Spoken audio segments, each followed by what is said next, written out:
అనారోగ్య సమస్యలు వేధిస్తున్నాయా? మట్టపల్లి నరసింహుడిని దర్శించుకోండి.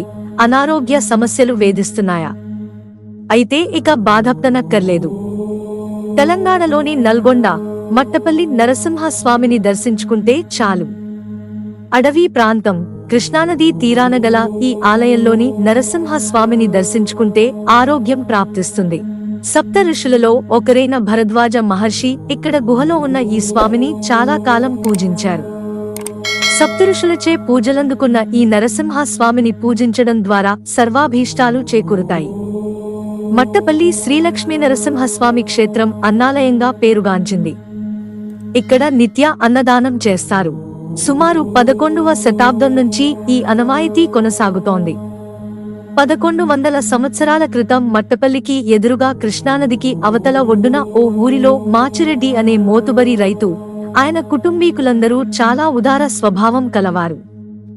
మాచిరెడ్డికి ఒకరోజు స్వప్నంలో ప్రసన్న వదనుడైన శ్రీ నరసింహస్వామి దర్శనమిచ్చి స్వయంభూ అయి తన మూర్తి విగ్రహం కృష్ణానదికి అవతల ఒడ్డున ఉన్న అరణ్యంలో ఒక గుహలో ఉన్నదని, ఆ మూర్తిని ఇప్పటిదాకా భరద్వాజుడు మొదలగు మహర్షులు మాత్రమే సేవిస్తున్నారని, ఆ ఋషుల సంకల్పానుసారం ఇంక ముందు మనుషులకు కూడా దర్శనం ఇవ్వాలనుకున్నారని, ఈ విషయాన్ని లోకానికి తెలియపరచమని ఆదేశించాడు. మరునాడు మాచిరెడ్డి ఇతర పెద్దలతో కలిసి అరణ్యంలో వెతకగా స్వామివారి విగ్రహం కనిపించింది. వీరు దర్శించు సమయంలో స్వామి శంఖ చక్రములు, గద, అభయముద్రలతో చతుర్భుజుడై శేషుడు గొడుగు పట్టగా మహర్షులు అభిషేకించే దక్షిణావర్త శంఖముతో, తులసీదళమాలతో, భక్త ప్రహ్లాదునితో దివ్య దర్శనమిచ్చాడు. స్వామివారిని సకల జనులు సేవించుటకు వీలుగా విగ్రహ ప్రతిష్ఠ చేసి ఆలయ అభివృద్ధికి కృషి చేశారు.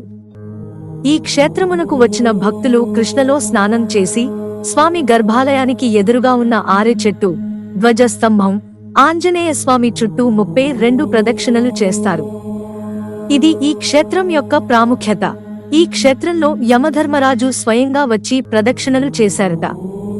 అందుకే ఈ క్షేత్రానికి యమ మోహిత క్షేత్రమని కూడా పేరు. మిత్రులారా, ఛానల్ సబ్స్క్రైబ్ చేసుకోవడం మర్చిపోకండి. ధన్యవాదాలు.